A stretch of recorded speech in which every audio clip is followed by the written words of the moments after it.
So we're already live, so I'm just going to get it started.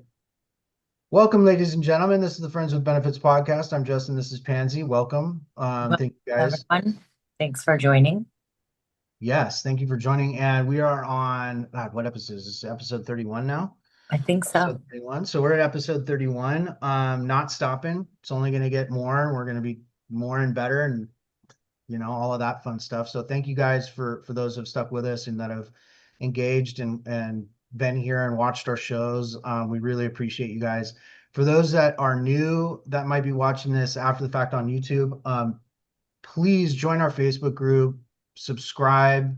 It really helps us out. It helps us know that we're reaching you and that we're actually making some kind of a difference.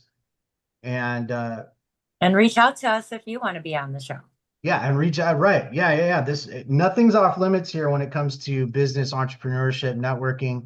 We'll talk about just about any subject, right? One the things we don't talk about are politics, religion, all the hot button topics. We're not interested. We're interested in making money. We're interested in growing our businesses. We're interested in networking with like-minded individuals, and spreading an actual positive message out there for folks. So, yeah, join our Facebook group, reach out to us, network with us. That's what this is all about. That's why we started this whole shindig to begin with, was to network, to meet new people, to talk to interesting people like our guests that we're going to be bringing up here, which I'm super excited to bring on today. But before we do that, how are you doing, Pansy?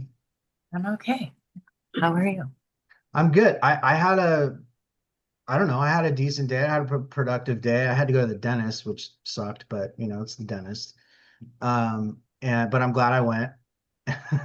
So that was Not my day. if people can even afford to go to the dentist right now. And Yeah. so it's a That's what I'm saying. blessing. I'm grateful. I'm grateful. And by the way, do you know what vitamin G is? Has anyone told you Vitamin what vitamin G. G? I don't know if I've heard of vitamin G. I've heard Never of heard of a vitamin G? lot of different vitamins. So you should be, and this is a fact, by the way. You should be giving yourself a healthy dose of vitamin G every single day.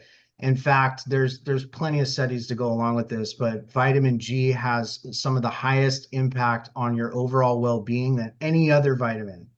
Interesting. And And how do you get this vitamin? how do you get vitamin G? That's the next question, right? Vitamin G is gratitude. And I know you're like, Um, oh, okay. Roll your eyes. Yeah. But it's true. That's legitimately, it's true. The signals that we send to our body through our thoughts affect us.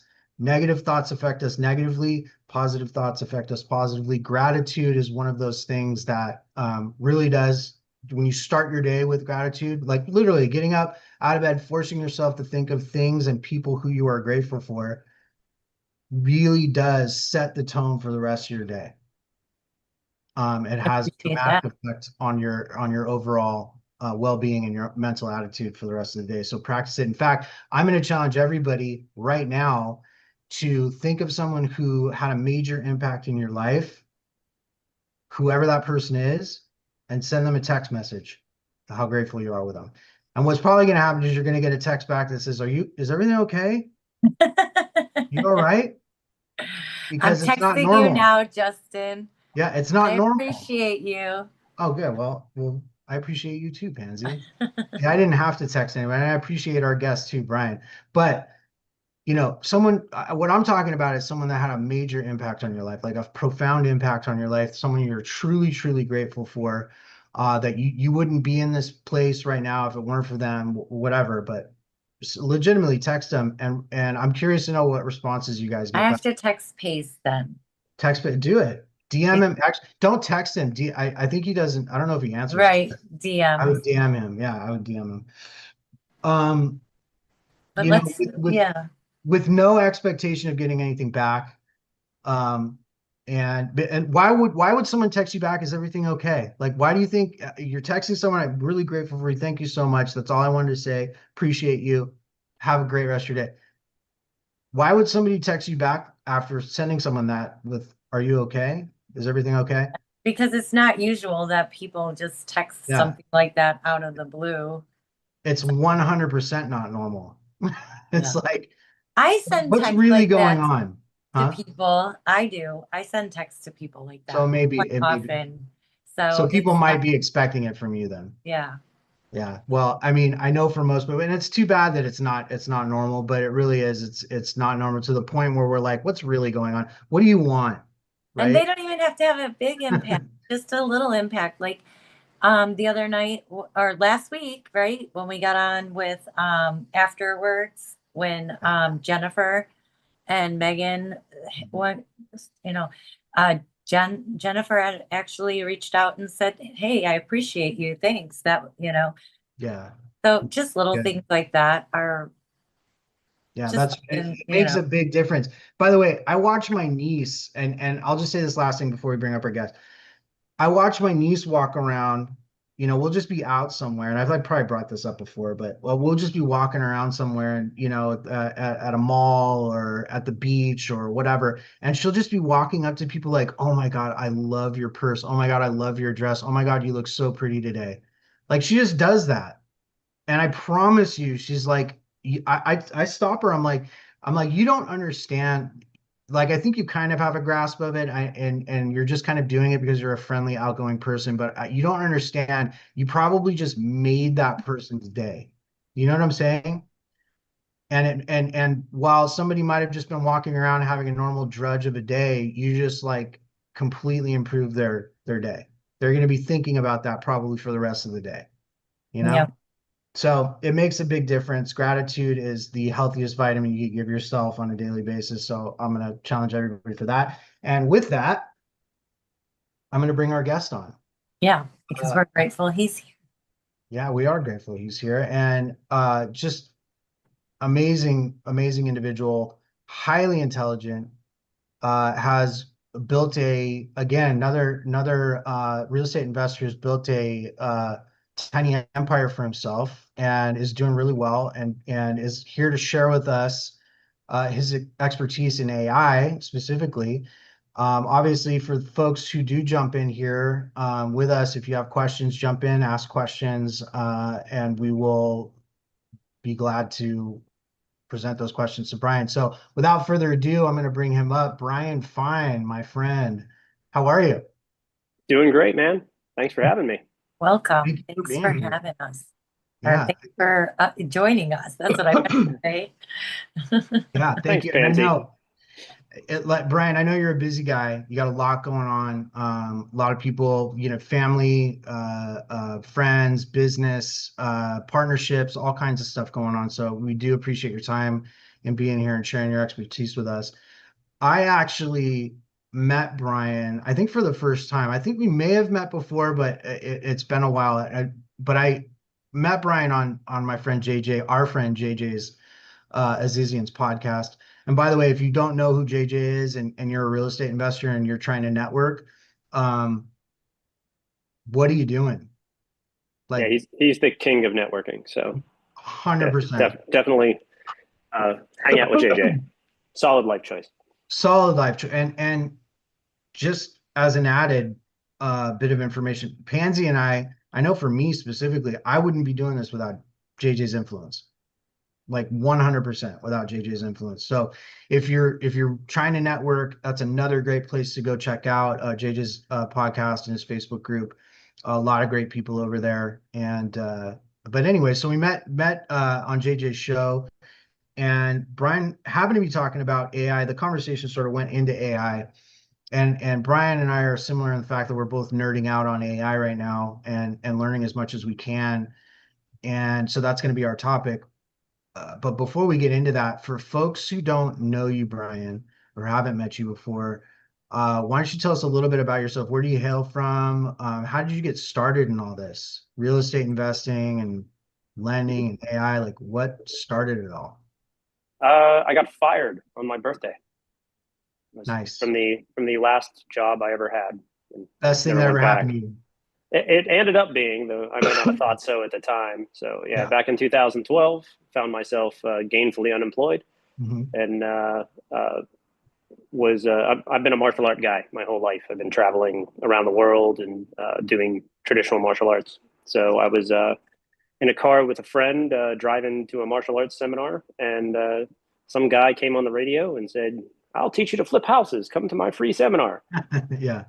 And Yeah. so we did that, and we ended up writing him a really big check. And then that started my education. And then I ended up flipping houses, did that, I don't know, north of 100 times just as a house flipper. And then we started building a rental portfolio. Nice. Did that wrong a couple of times, sold it, lost money, and then built another one, and that one's working out pretty well. And then a natural evolution of that is I partnered up with some absolutely genius partners, and we expanded our network, and we raised a private fund, and we started lending. So now we are on the funding side of the deals. Yeah, and I would love to talk to you a little bit about that as we go through today. But and by the way, for folks who are watching, we're gonna have all of Brian's contact information, their lending business, their webpage, all that stuff will be in the description. So never fear. If you need funding, Brian's got you. So we'll make sure that that's there. What were you doing? So the job that you got fired from, what were you actually doing? Was it martial arts or? No.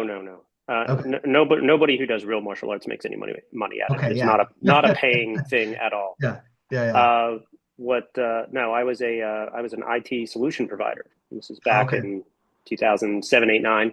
Yeah. Kind of back then, everything had spyware, and you were trying to keep the pop-up ads minimized on your work computer. That was essentially the essence of what I did. I got your small, medium business servers working and did a whole lot of tech support.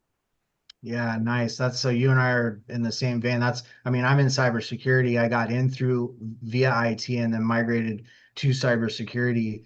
I was fortunate because I was working at an IT job that I was just really not. It was good. It was good learning, but it just was not happy, right? Wasn't reaching my full potential there. And eventually I probably would have lost the job too, but I was fortunate I got into, well, fortunate or unfortunate, depending on how you look at it, right? But I was fortunate to get into a cybersecurity gig, and that's treated me pretty well for that. So I know exactly what you're talking about. And that's around the time, I think 2007, 2008 is, actually, I was a little bit later than that. I was like 2011. I was 2011. So yeah, interesting. And so you lost that job and found yourself unemployed and then started going through the mentorship. What were you learning in that mentorship that you gave a huge to? It was how to flip houses, right? Just basically how to flip houses. Yeah, okay. that was the essence of it. And the key with those coaching programs, they can work really well if you do what they teach you. Yeah. I was far too arrogant to do that, so it took me about 2 years and a lot of really stupid moves before I started following the systems I should have followed on the first day. So I would say, and I have a business partner who reminds me of this all the time, but we have engineer brains, you and I. And I think that once we understand how to get out of our own way, like you have discovered how to, you become very dangerous. But in that process, it can be very painful because we like in real estate, and tell me if I'm wrong here, you can't do it on your own, right? It's a team sport unless you're entering it with a ridiculous amount of your own capital, in which case you're probably going to lose a lot of your own money. So I would agree. At least with the team consensus, you can minimize the pain. Yeah, and I've just like anybody I've talked to that's been successful in this, everybody's lost money. I don't think I've talked to one person who's been successful in real estate investing that hasn't lost money. Well, everybody defines success a little bit differently. I would consider someone who is promoting themselves as I've done X many deals, hopefully more than 10 total transactions. But if they say I've never lost any money, I've only ever made money, I've been doing this for 30 years, that's a massive red flag to me. Yeah, they're either lying or they're playing a game at a level of risk I would be uncomfortable with. Yeah. So yeah, that's all the people I know that I would consider successful, we all carry some scars, and it makes us somewhat opinionated.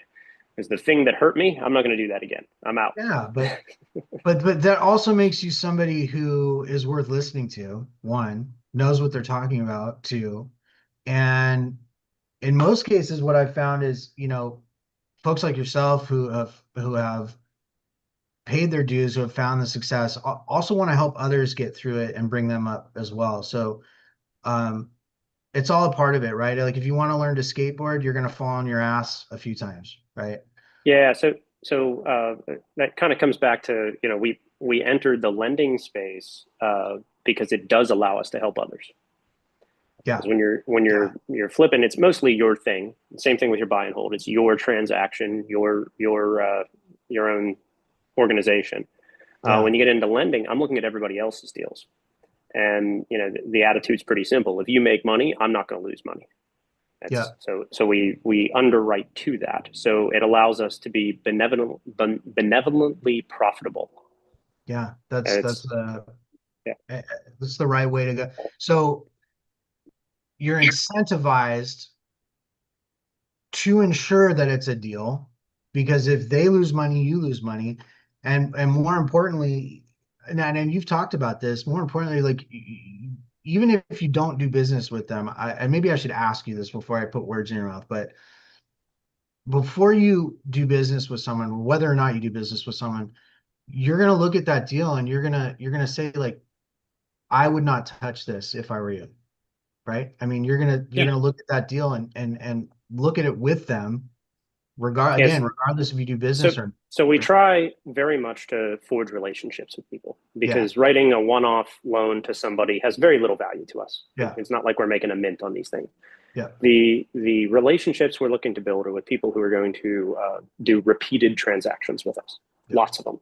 yeah, Right. And I don't really care what size. I don't care if you're buying a $40,000 house or a $40 million complex. I don't yeah, want to do it once. I want to do it over and over and over again. yeah, So we look to build with people who want to create an empire. yeah, And so that relationship begins with an understanding of what does a deal look like, because it may not look like what your guru is telling you or what you read on Bigger Pockets. right, The market gives us what it has. And so recognizing that, it can take a little bit of cognitive dissonance to get past, oh, I thought it was something else. So once you learn to recognize what a transaction looks like, it actually gets very easy to find them, and very, very easy to structure them. But what I see a lot are people who are fixated, usually because they saw a story of somebody else doing a deal, that's how they're done. yeah, But that one that you saw the case study on, or that the guru based their career on, is a 1 in 10,000 deal, not yeah, like a 5 a week deal. right. So It's an getting people to come outlier, to that. right? It's an outlier. Like that one deal that they're showing you that they made all this money on is the exception to the rule, right? Yeah, yeah. It's like I say, for any kind of deal, and you could look at this in all aspects of business, not just real estate. Mhm. It should be simple, legal, and scalable. Yeah, That's it. That's business models, right? So if my way of doing a transaction is I have all these different creative strategies and I have to find a seller who's in some very, very specific scenario, and it takes me multiple rounds of negotiation to get them to probably agree to something they don't totally understand, and then I get a deal that makes me a ton of money, maybe helps them, maybe it doesn't. I don't know. Mileage may vary. Mhm. Versus I just buy something at a price that works and predictably cash flow it, or I sell it at a predictable amount of equity. It's Yeah, it's simple, repeatable, legal is a very good baseline, and that goes for, I think, any business. yeah, yeah. And it's funny how, especially me with the engineering brain, it's funny how I think everybody does this, but we overcomplicate it, right? Partly because, maybe we were given some bad information and we ran with it, or partly because that's just how our brains work. We tend to want to overcomplicate things. But simple scales, right? Simple is always going to get you further along quicker, maybe not always quicker, but further along than making some complicated structure for your business or some complicated business model. And I agree, that's what creative finance is. Like having a especially when you're talking about wholesaling, having a model of creative finance as a wholesaling business is a bad idea typically. It's Um, tough, And even wholesaling as a business, because I mean I've been doing this Wholesaling as a for business is tough. Yeah. it's illegal in 23 states. Nowadays, So yeah, so you have to be a licensed agent, and within a year or two, it will be 50. it will be. Because Yeah, it's just a matter of time. It's just a yeah, matter of time. and 100%. so what we 100%. call wholesaling really is brokering without a license. You're going to need to be a licensed agent to do that. Yeah, and by the way, rightfully so. May I just yeah, say, rightfully so. It's a the organization that spends the second most on lobbying Congress, both at the state and federal level, for legislation, is the National Association of Realtors. They spend like 40 million or something a year, maybe 400 million. I don't remember. It's some huge amount of money. It's a large number. Yeah. That in order to ensure that they remain relevant and anybody who isn't in their club doesn't get to play. Yeah. Now that's not to say that it isn't a good club, or it doesn't have, it keeps fraud minimized and makes for a fair real estate economy. So it certainly has a positive function. But if you don't join the club, they don't want you to play. And they want it highly regulated, they want it expensive, they want it illegal. And they're going to win. And they're already winning everywhere. So if you're looking to do that, okay, so simple. I'm going to put a contract, put a property on somebody else's property on a contract or whatever, and I'm going to sell it and make some kind of commission. Not my house. I don't buy it. Somebody else buys it. I get paid. Easy business model. So it checks the simple. For the legal box, at this point, even if you're in a state that allows it, I become an agent as fast as possible. Yeah. And then scalable. Yeah, it's totally scalable. It's called being a real estate agent. It's been a thing for a while. There's a whole bunch of models for this. You do not need to reinvent the wheel. You do not need high level mentorship or coaching. You can go out and become a very, very successful agent. Yeah.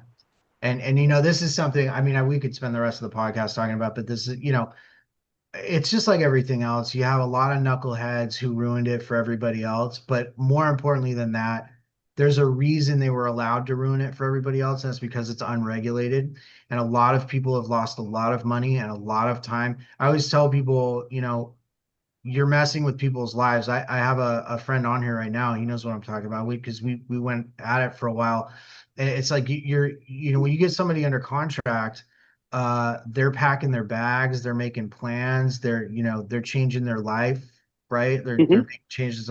So if you don't know what you're doing, first of all, you're not going to be around very long, right? You're not going to be doing it for very long, but you're also going to put yourself in a very precarious situation and them in a very precarious situation as well. So it rightfully should be regulated. And I've already many times considered becoming a real estate agent, but I always have to kind of weigh it. It's like, do I want to become a real estate agent? Is that something I actually want under my belt? I don't know. I mean, it couldn't hurt, right? It's just a license. If you're doing this business full time, then I'd say it has exceptional value. Yeah. Okay. Access to the MLS alone is essentially worth the price of admission. You can do it online. Yeah. There's apps for it. Aceable Agent is a pretty good one. You can get your thing for all 50 states. Take it at your own pace. Little AI thing preps you for the test, and then you're off to the races. Go do your local stuff. So it's not bad. What's the name of that one more time? Aceable, ACEABLE. ACEABLE. Okay, cool. Can we go back to talking about the funding? It's like, let's talk about the funding. I'm over wholesaling. So I am too. Well, so let's talk about that. All right, let's talk about funding for a minute. One of the questions. This is actually my third podcast today. Wow.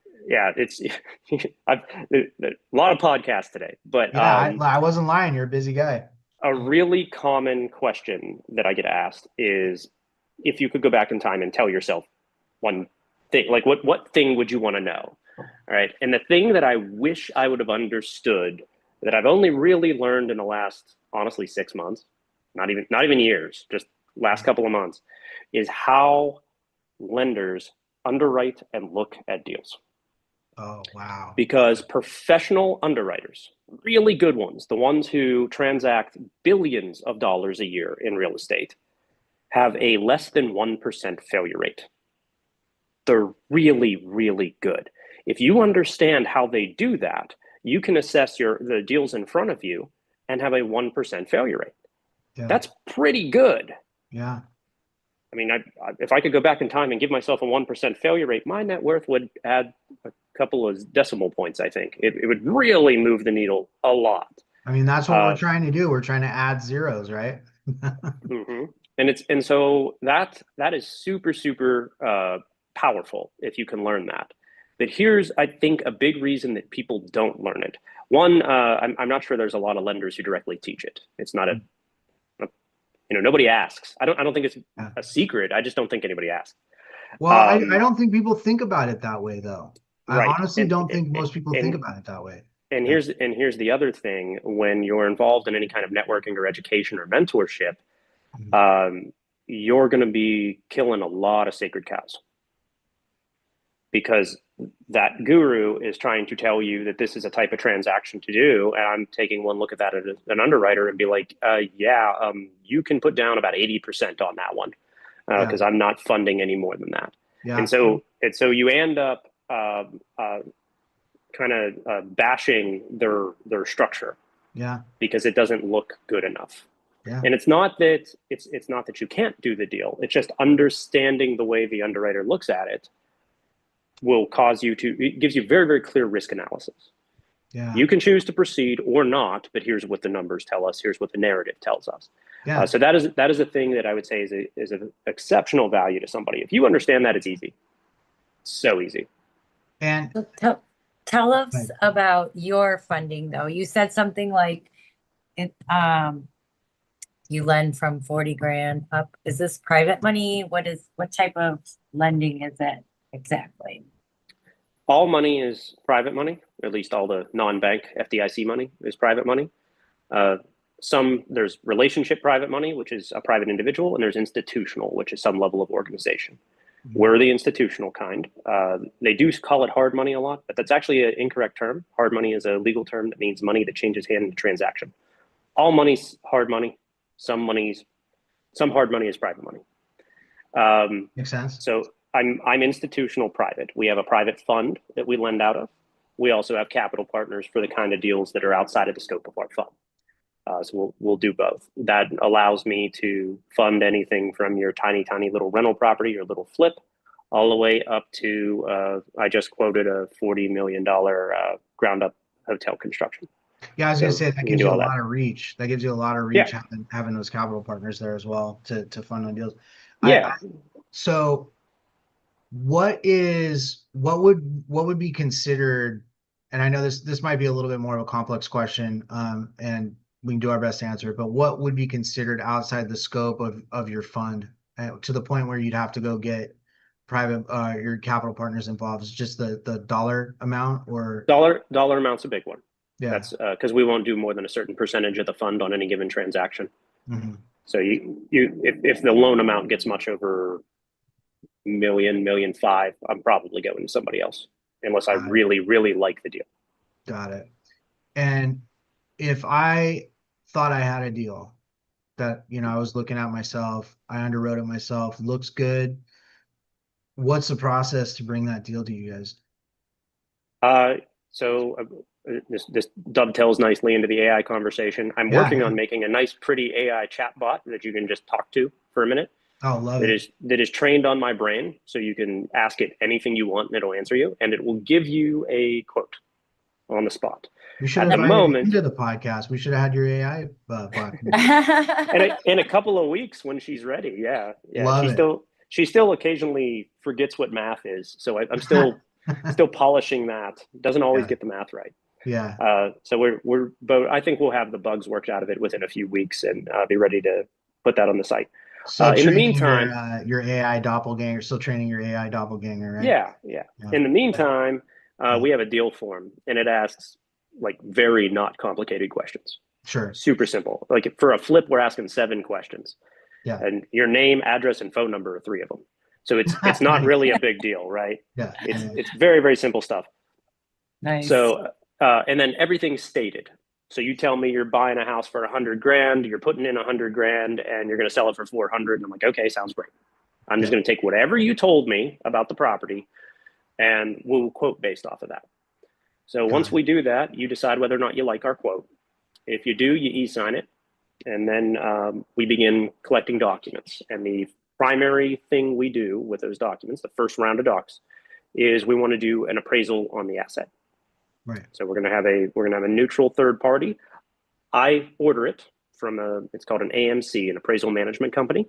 Mm-hmm. So I don't know who the appraiser is. Neither do you. You'll get the invoice. You pay it. Mm-hmm. They arrange with you to go see the property. I'm not involved in that. A couple days later, both of us get a report.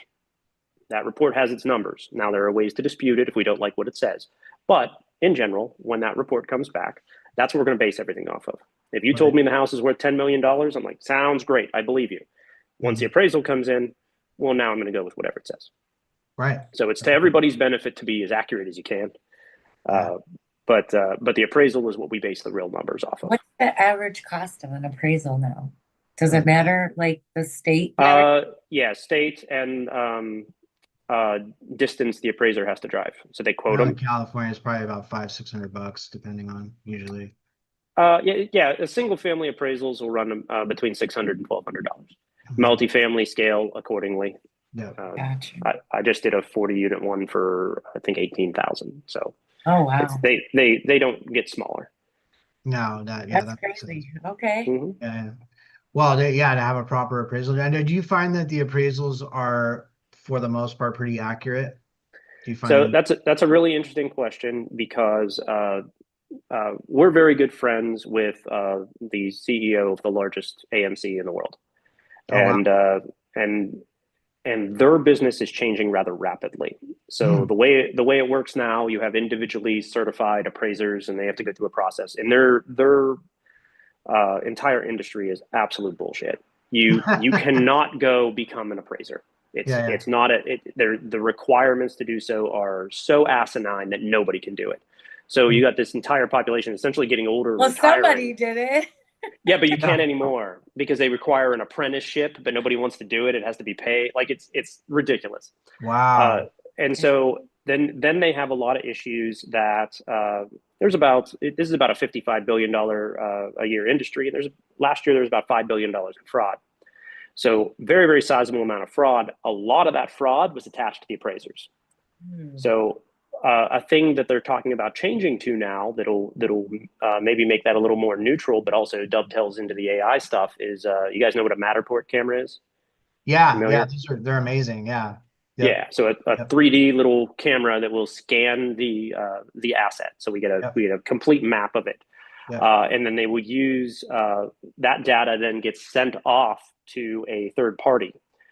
So the people who then pull all the data and look at the property will not have visited it, and they will not be located. So it should create enough blind data-driven valuation to hopefully reduce, if not eliminate, the fraud and give us the most accurate numbers we can be working with.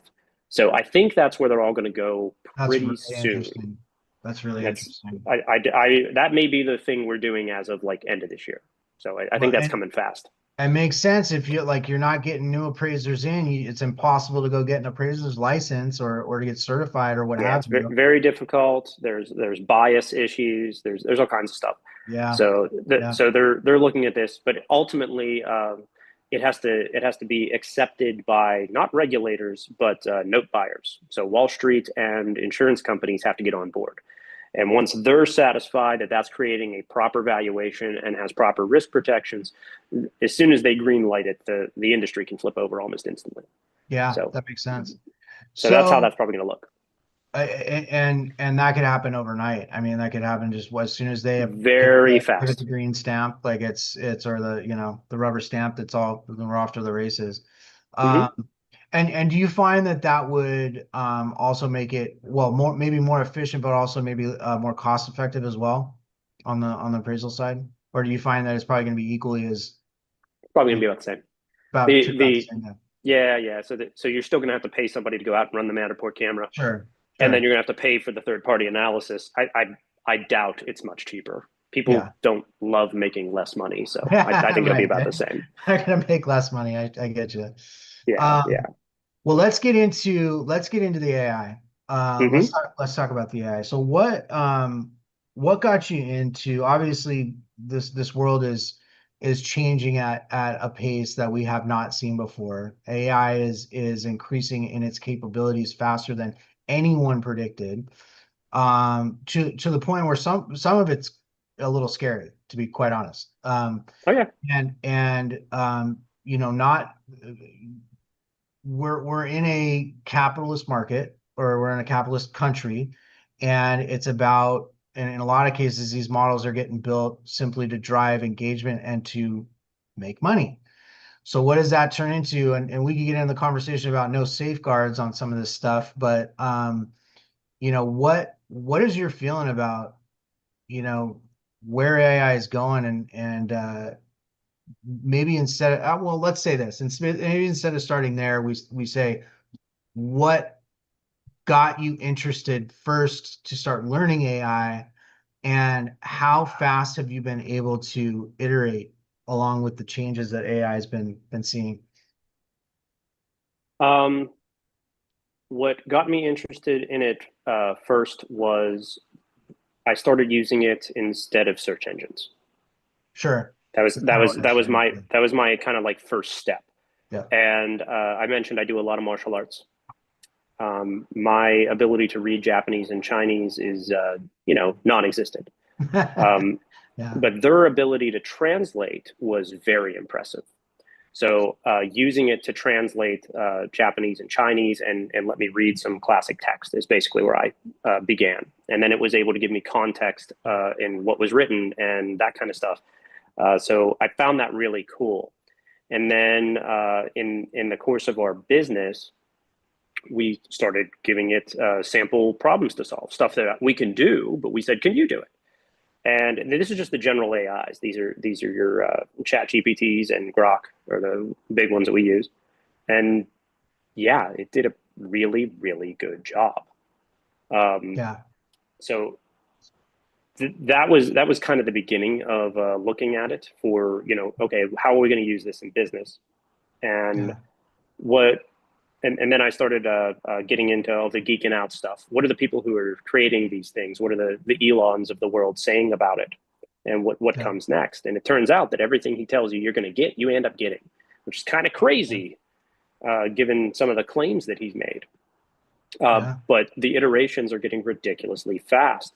6 months ago, this thing was hallucinating and kind of crazy, and you better be careful what you ask it. It was a glorified calculator. Today, if you're not careful, you can forget you're talking to a robot. And did you see Sora 2 was released last week? Bananas. I know.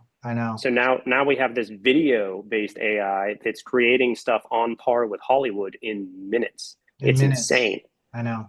Absolutely insane. And this is not high cost stuff. You can go, I'm sure everybody on here can go check out that Sora 2 software. You can buy yourself a subscription and play. It's not very expensive.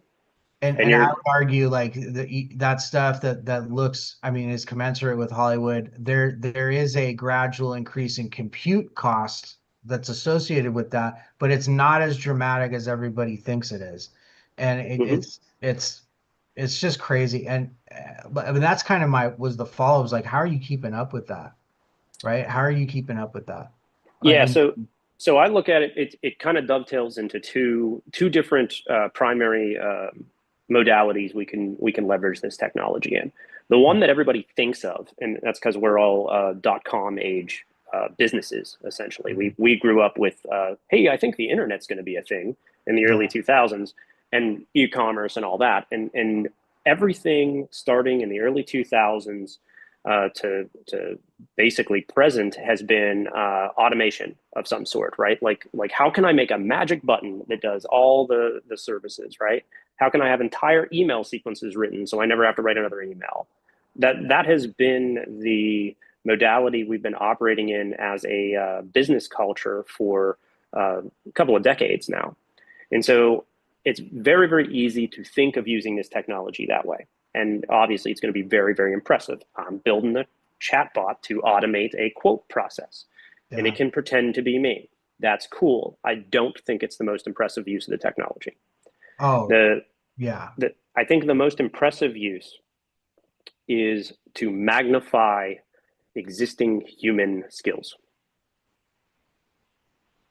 And So that's an important statement. I'd let that everybody kind of sink in just a little bit, because everybody's talking about how AI is going to replace a lot of people in the workforce, which it will. It is already. But I would argue it's not replacing people in the way that we think it's replacing people. correct. It's Um, not, it doesn't replace judgment.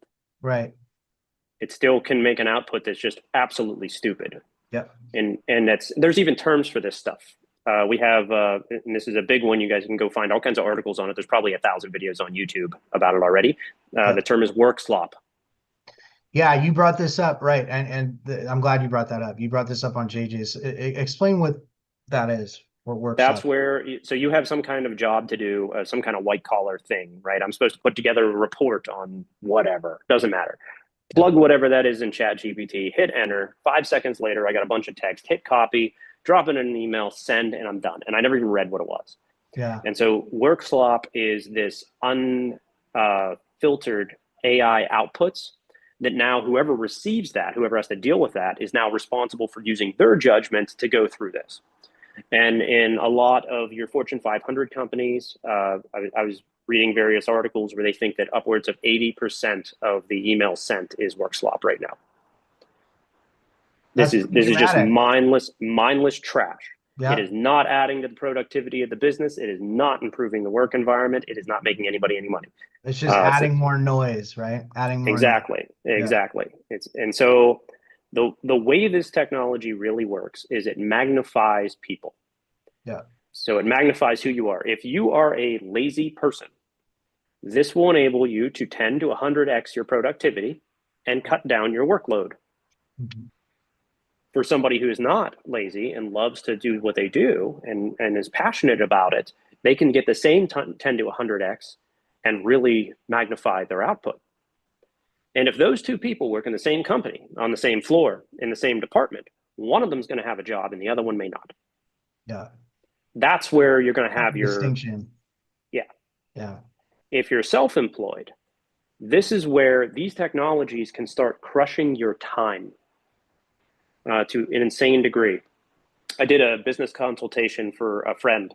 It was a full rewrite of their existing marketing funnel plus a financial analysis, and pretty extensive body of work. Yeah. And when they asked me to do it, and I quoted the scope, I quoted it at 6 weeks. Yeah. It took me just over 4 hours. Which is amazing. Think about that for a minute. I was staggered how fast I got done. and it was right. I'm like, oh, okay, I don't even know what else to do. I'm done. and obviously now I'm not probably as well, I'm definitely not as versed as you are in that realm, but I would imagine it's asking some very, or the AI that you ran it through is asking some very specific clarifying questions. You're putting in numbers, you're putting in marketing. There's some marketing. You have to know the frame, and you have to give it context. It has no context. If you allow it to assume context, it's almost definitely wrong. Yeah. So oh yeah, go ahead. You have to it can take your existing expertise. It knows as much as you. Like a way Elon said it that I tend to agree with, is that for all intents and purposes, the general publicly available AIs all have a PhD in every subject known to man. Thing is, they have a PhD in every subject known to man. That's a lot of subjects. Yeah. And so it will make assumptions of what you meant. Yep. Yeah. It will also, and this is something they're working on, but it's a little difficult. It also works on a degree of consensus. And so, I've made my living and had my success by assuming that the majority is wrong. And so when everybody else is doing it, I think that's a Mark Twain quote. If you find yourself on the side of the majority, pause and reflect. Yeah. And so if this thing is taking what the majority thinks is correct, yeah, and feeding that to me as the altar of truth, and I don't have the personal expertise, knowledge, and wherewithal to say, nope, this is your new context, base it on this and ignore that nonsense. Then I'm not going to get the kind of outputs I want. So it's not currently capable of making those kind of judgment calls. Experts still have their expertise. And even if this thing knows everything you do, it can't weight what you know. all knowledge appears the Interesting. same to the machine. Yeah, that's true. And so, and this is where I'm getting into prompt engineering, or where we can start talking about prompt engineering and giving it, because really AI, it's not about being smart. It's not about being, I mean, you still want to intelligently craft your requests to AI, but it's not about how smart you are. It's about how well you are at articulating what you want, and not even articulating, but framing it the right way. Mm-hmm. And so that one of the things you talk about is when in prompt engineering, it's about giving it context, giving it constraints, giving it a structure that it can follow without having to guess, right? Without it having to do exactly what you said, because that's where the hallucination comes in, right? If it's having to make assumptions about what you want, about what you're trying to get to, it's going to give you a bunch of garbage. It's going to probably give you a bunch of hallucinations. It's gotten better. Don't get me wrong. It's gotten Yes. better. But I've run And into that, right? they've gotten better in not always in great ways. Not always. For example, I have a personal bias kind of against OpenAI. I have major trust issues with Sam Altman. I don't think that's a phenomenal human being. The way that they got GPT-5 to behave a little better is they built in invisible guardrails on it. Essentially, it censors itself. Yeah, I've been reading about that. And a more popular version of that is DeepSeek, right? Mm-hmm. So DeepSeek, of course, is a CCP AI. It's quite good. In other words, it's a Chinese-based company Right. that has different models, different large language models, proprietary models that they've built that do maybe not, I don't know if I want to say better, but in a lot of ways better. It was doing way less hallucinating when I used it the last time I used it. Yeah, because what they did for its context is they have some very obvious guardrails. So those are a little easier to understand. Real simple example: head over to DeepSeek and ask it about Tiananmen Square. It's just going to flat out say, let's talk about something else. It won't address the thing. It runs into a wall. This is a forbidden topic. We're done. Yeah. ChatGPT has some hidden versions of that. It's not obvious at all. It'll actually try to redirect you, and that's how it'll start hallucinating. Have you heard about the seahorse question? Have you ever asked the seahorse emoji? You ever asked ChatGPT about the seahorse emoji? So the seahorse emoji was written into the codex back in early 2000. I don't know, it was like mid 2000s, but there is no actual emoji. So when you ask it now, I think they may have fixed this, but ChatGPT, no joke, would start like having a hemorrhage when you ask it, because you'd ask it to show me a picture of the seahorse emoji, and it'd be like, it would show you a picture of a horse and the sea, and be like, well, wait a minute, that's not the emoji. And then it would say, well, the emoji was written into the codex at this time. Why can't I find it? And would start freaking out. So yeah, try it out. I don't know if it still works. I think they may have fixed that problem, but it's pretty funny. It's pretty funny. They're just, I mean, ultimately those things are funny, but they're also they're just a example. They're a symptom of this thing's natural limitations. Yeah. It's the easiest way to understand these things is, it's like every computer in the world, it's a calculator. It works off of ones and zeros, and it does math really, really, really fast. What they figured out, the reason it's called a large language model, is they figured out the math of language. That's it. That's all it is. And it's to translate the words we say into the ones and zeros. So it does its math, has equations for that, and then it can spit out new ones and zeros that are then translated to words. That's all it is. Which is both really simple and stupid when you think about it, and also completely groundbreaking. It made every single one of us a computer science major. Yeah. You can now program a computer by talking to it in plain, it doesn't matter what language, it knows them all. Yeah, and I've already done that. It's really cool. For those of you who haven't tried it, I'll put some different sites you can go check out for creating your own web pages. Forget web pages, creating your own applications, your own web apps, your own complete applications. And all you're doing is just telling it what you want. Like, hey, I want a web page that looks similar to maybe like Apple's web page, but instead of Apple, I wanted to have, some drop downs. I wanted to do this or do that. And you just spell it out. You just in human language, tell it what you want and it will build it for you. Is it perfect? No, but that's pretty freaking amazing. Not only can you do that, but you can store it all in GitHub. You can store all your code in GitHub. And when you're ready to hire a staff, now they've got a code base to go work with, and it's off to the races. So you've built this framework in 20 minutes for a web app that would have taken you months, if not Yep. years, to build on your own. And that's where we're at now, which is crazy.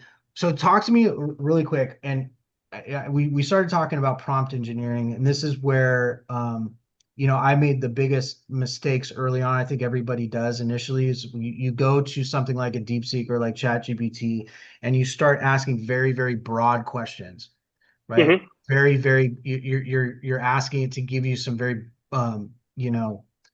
not defined answers to very broad questions. And that's where you get a lot of the garbage, right? And that's where you get a lot of the wrong answers. So as you've learned how to interact with AI, did that kind of progression sort of lead you into building AI agents and trying all the other Yeah. things? Is that So kind of the natural so progression?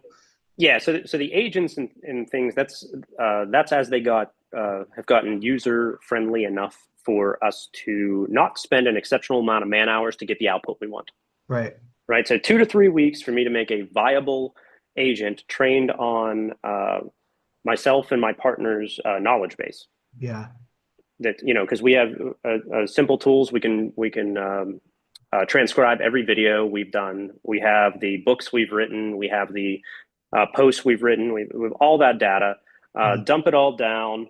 Give it to it as a code base, and then upload a copy of Never Split the Difference so that it talks like Chris Voss. And I love it. and I'm off to the races, right? Like Yeah. when I can make the technology that simple, then perfect. We're Yeah. very, very happy. Yeah. There are still some limitations with API interface and things like that, but overall, I think we can make our user experience very cool. If at 2 a.m. you want to know whether the deal you're doing sucks, you can go check out my chatbot and get my opinion on it, and I don't have to wake up and be real cranky at you. So that's pretty cool. It's very cool. And then if you like the quote it did, it's one of the things it's going to ask you is, do you want us to send it over to the team to give you a letter of interest? Yeah. And so I'll wake up in the morning if you liked your quote, and I got like, hey, here's 5 letter of interests. Do these look okay to you? And I'll have the chat record of what they talked about. I'll have the full underwriting it did, and I can use my own judgment and expertise. So that's a place that we're basically at. I'll be there for public consumption within a month. And look, it's going to change over time. You're going to iterate. You're going to make it better. Yep. You're going to improve its efficiencies as the technology improves along with it, right? But behind the scenes, that's where we're really using it. Okay. That's where it gets very, very powerful. Yeah. So the underwriting process, it's more than looking at a spreadsheet or two. It's cross-referencing all the documents we have and verifying everything is truth. Yeah. But with AI, we're able to very quickly go further. Are you having to also check market conditions as well? Looking at market. That's exactly what I was getting to. Yeah. I can tell what's the prevailing crime rate in the area. What are the what is the current taxation policy looking like? What is the prices going up, going down? How are the sales? Give me the positives and negatives of that area and all that. Like all of that immediately dumps in and can adjust our risk profile. Yeah, that's amazing. Especially in the multifamily space, I'll just say what I always forget the name of this. It's not Crexy. What's the big data provider, data broker that everybody uses in multifamily? Once you start getting to a certain point and you need really deep market analytics. CoreLogic. What's that? It's CoreLogic. CoreLogic. Thank you. CoreLogic. So that kind of stuff is slowly becoming not necessary in a sense. I mean, it's not even slowly. It's becoming not necessary. Mm-hmm. And you and I now can build our own versions of that for our own businesses in-house. It's just crazy. So, And we go, there's other things too. So we talk about eliminating fraud. I have a very simple custom GPT tool that we use yeah, that will immediately do when someone does a loan application, they authorize us to do a credit and background check. We do, of course, we're doing the full credit check. It's a soft pull, not a hard pull, because we're not animals. But not the criminal, savages. yeah, the criminal background check is, did you commit a felony lately, kind of stuff. But we can now go a step further, really easy. I have a really cool little GPT tool that will immediately scrub all social media, find you, and look for everything you've done. Wow. And it will run that through a filter of, do you excessively show off your wealth? Are you driving around in Lambos with, high-priced watches and things like that? Are there any associations with your name and scam or ripoff or anything like that? And it'll bring all that up. So in essence, if you ever screwed anybody over, I'll know about it before we're gonna know about it. Yeah, dude, this is the world we live in, people. You can't hide anything anymore. You're not gonna hide anything. Well, especially if you're posting on social media. I would argue if you're but it's anybody posting about you on social media. That's true. I mean, think about that. Right. I mean, So if you so we have denied loans from people who have ripped off private lenders. Yeah. Good. I won't work with you. I'm out. We've and needed actually this for so long. It's just like recently, there's an organization called the NPLA, National Private Lender Association. It's the biggest one in the country, and about 50 billion or $55 billion flows through that organization.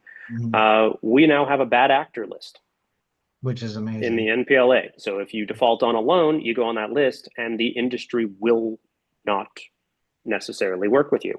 You'll come up on the blacklist. Rightfully so.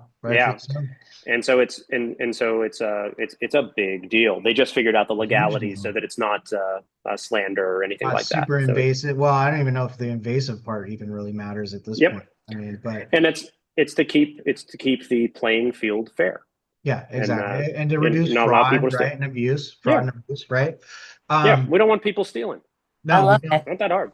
I mean, it was to the point where in one of our, and I'm not going to name names because I'm not going to name drop, but there was a point in one of our mentorships where, a lot of people were getting a lot of stories of people getting ripped off. Now, it's kind of he said, she said, because we're all adults here. Did they do their due diligence, whatever? But, at a certain point, you got to look at a lot of the complaints and you got to say, well, some of that's got to be true. So it can't all just be slander. Some of it's got to be real. I've seen some really, really shitty stuff, even in the last month. I'm aware. I'll give you guys a very broad example, but it is a true story.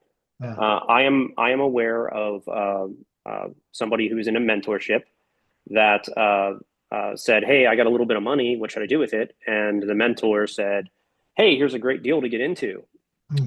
And so they invested their money in this deal, and it turns out that the deal was actively failing, and the money that the student invested was to buy out the mentor's position. That's that kind of stuff. Unfortunately, I hear those stories on a weekly basis. A thing that I would I try to share with everybody: real estate is a industry where there is no such thing as status. All status here is fake. It doesn't matter how who you are. It doesn't. There is no I'm the special guru or anything else. It doesn't matter how big your checkbook is. It doesn't matter how many properties you own. When I ask my best friends for money, the answer is yes, and then give me everything I need for underwriting. They still verify the numbers. Not because they're not going to give me money. Even if the deal looks bad, they'll probably be like, "Dude, this one does not look good. Do you still want my money?" And if I say yes, they'll give it to me, but they're still going to look. Because that's, we all want to stay on the right side. It's when somebody does an investment, we want them to make money. And that's I think there's just far too many people who are short-sighted when they're in pain, and they do selfish things. And unfortunately, in this game, we're playing with amounts of money that are people's life savings. So So it's not a minor loss when somebody gets ripped off in this. It's non-trivial amounts of money. So that this is an advantage, I think, of the AI stuff. We're able to dig a lot deeper, very fast, very cost effective, and we're able to get to those questions. And it's I think it's going to help a lot more than it hurts. Well, and you're able to get to those questions a lot faster and a lot more efficiently, and to the point where, just like you said, you want a lot of repeat business. You want a lot of people doing deals with you. How can we make it simple? How can we make it quick and efficient? And I think AI is definitely the secret sauce there for sure. So what are you using? And I know we're getting towards the end here. We are basically at the end here, but to end it off here, what are you using to build your agents? Are you using Grok or so we're using a couple of things. It's N8N? not just one. We're using N8N and GPT, Perplexity, and I really like SuperGrok. That is my favorite one by far. I'm a big fan. I love swarm intelligence. Yeah. I think it goes a long way, because sometimes, or what I look for the most in my own business day to day is I look for an educated opinion from somebody that I can respect. Right. And to get an AI to give me that can be difficult. But if I can get an AI to take 12 to 20 separate instances, give them all a different personality, opinion, and background set, have them all argue over the question, auto weight the responses, and then vote and come out with a consensus and show me the argument, I now have an extremely highly educated opinion. Yeah. And I can then apply my judgment to how that works. And that's basically default mode for SuperGrok. I mean, think about that. That's like, because sometimes one brain, we always say two heads are better than one. How about 12 heads? All are PhDs, right? All are PhDs, one of my favorite ways to program it is I make it CEOs of different industries. Yeah. Give me a biotech guy, give me a tech guy, give me a real estate guy, give me a finance guy. I want all of them, right? And then here's my silly little business question about real estate, and fight it out.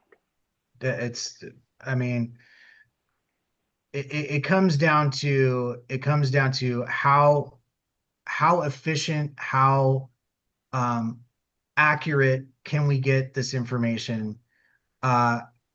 How close can we get this information to, or not information, but how close can we get to our desired result, and how fast can we get there?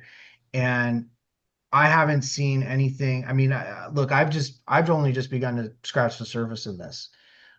Yes, I build custom GPTs. Yes, I'm building agents, but I've only begun to scratch the surface. I just started working in N8N, just testing it out.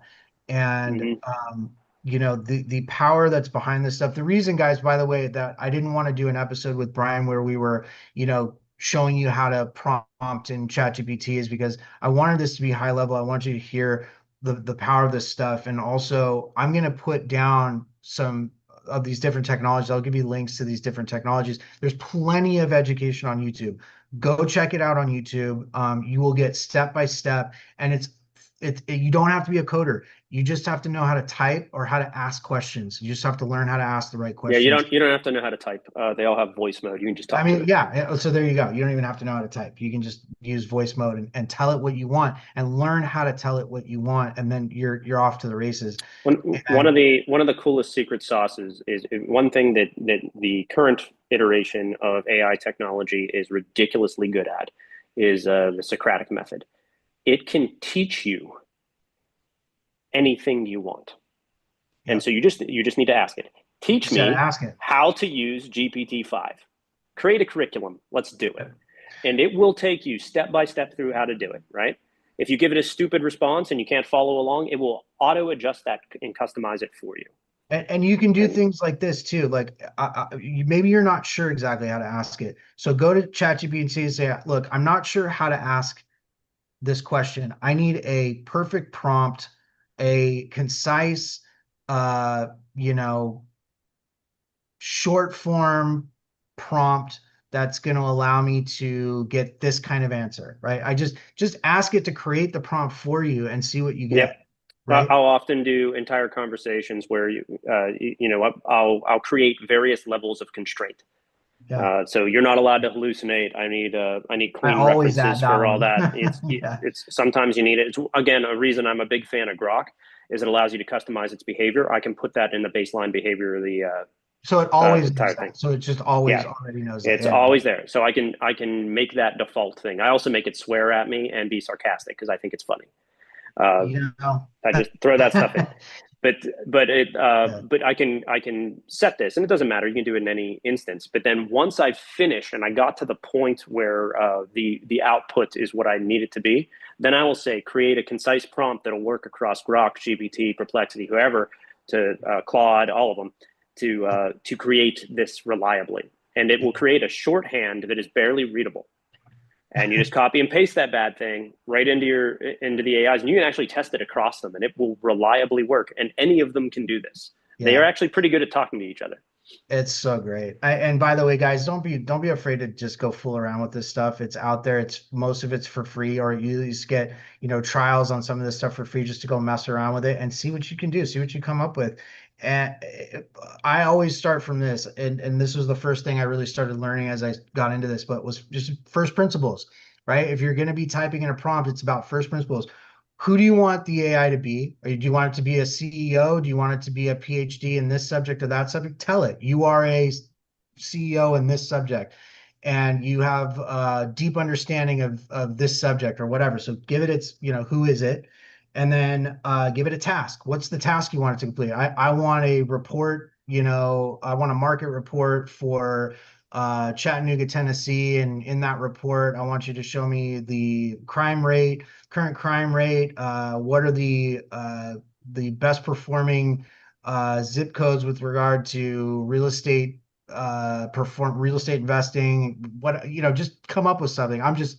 I'm obviously spitballing here, but you get the idea. Then you give it some constraints, right? Then you tell it, okay, but I want your response, keep it short, keep it concise, only 1,000 words or less, or a couple of paragraphs. It needs to have a professional tone, whatever. Give it some constraints.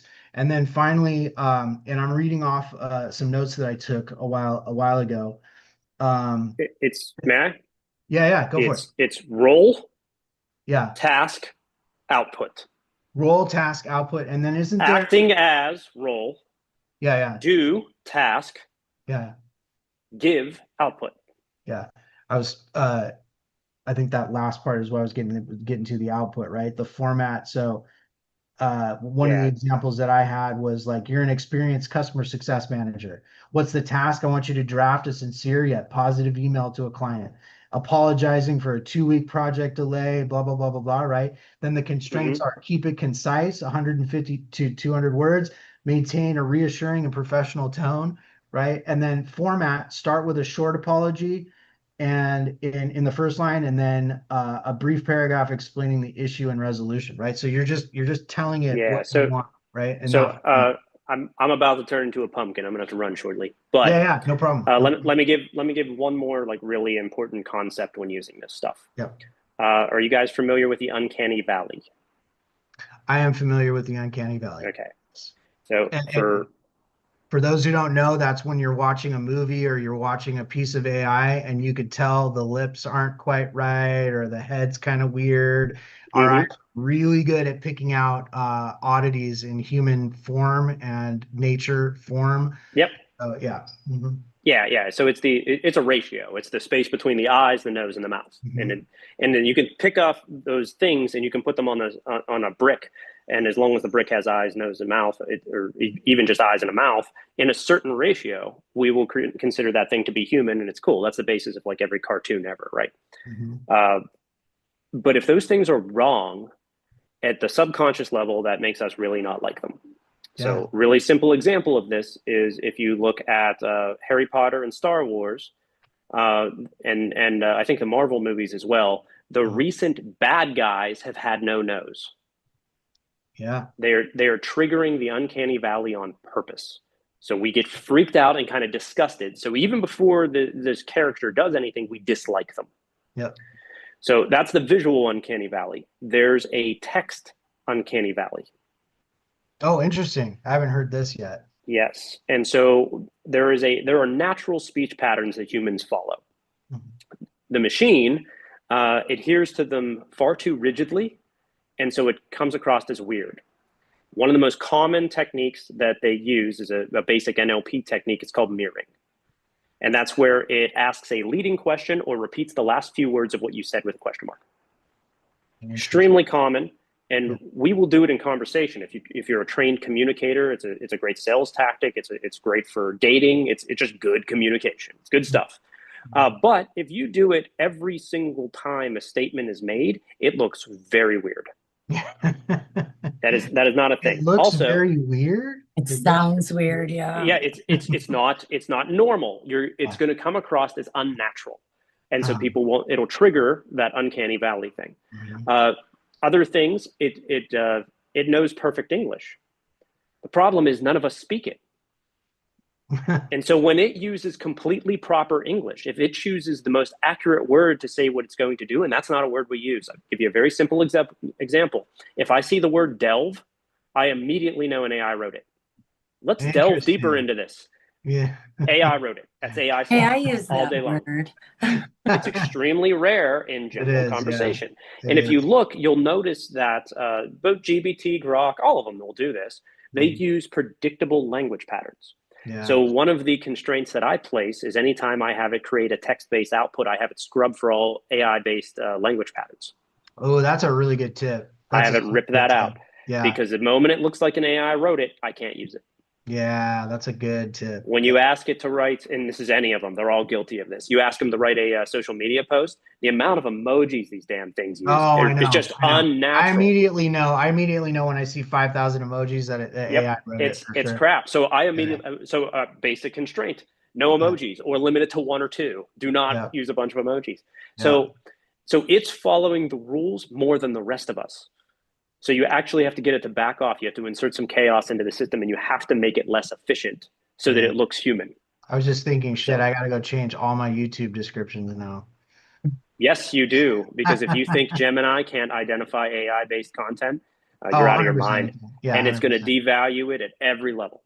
They don't want that. They cannot. Google would die tomorrow if they allowed AI slop on YouTube. That's true. Yeah, cannot happen. Yeah. You're fighting that now. You're in the AI wars. Can your AI output outsmart Google's AI? I think they have a bigger budget than us. So do what they want and make it very human. That's going to be a very, very big deal. So awesome. All right, guys. Listen, Brian, thank you so much. Yeah. Thank you. I really appreciate you jumping on here. And we'll go ahead and end it. I'm Justin. This is Pansy, the Friends with Benefits podcast. We went a little long, but thank you guys for being here. For those who are on the video with us right now, we're going to hang out for a little bit, but thank you again, Brian. Really appreciate you. I'd love to have you back once you get your agent up so we can show that off a little bit. Yeah, that'll be a lot of fun. We can geek out a little and I would play love with some it. of the toys. Let's run it through the motions. Anyway, I'll let you go. Thank you again. All right, thanks, man. Have a nice weekend. Yeah, you too. Thanks.